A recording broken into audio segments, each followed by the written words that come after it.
Thank you so much. मुझे नहीं पता था आप लोग मेरी बर्थडे इतने अच्छे से सेलिब्रेट करेंगे।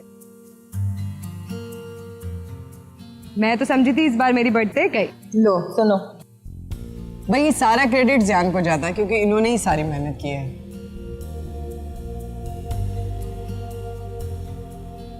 तुम्हें सरप्राइज देने के लिए। देखो अर्श, ये तो ऐसे बोलती रहती। बात यह है कि तुम्हारी खुशी देख के मुझे ऐसा लगता कि हमारी मेहनत जो है वो सफल हो गई।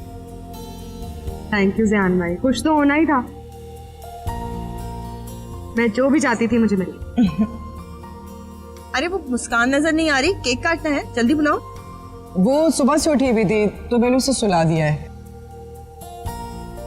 आज जैसे उठेगी तो मैं उसे फ्रेश करके ले आऊंगी। चलो ठीक है, तो एक काम करते हैं, सेल्फी हो जाए। नो नो नो नो, क्या अरमा, भाई सब ऑल टाइम सेल्फी सेल्फी। हाँ हाँ, प्लीज कैसे birthday birthday. Okay okay okay everybody. Okay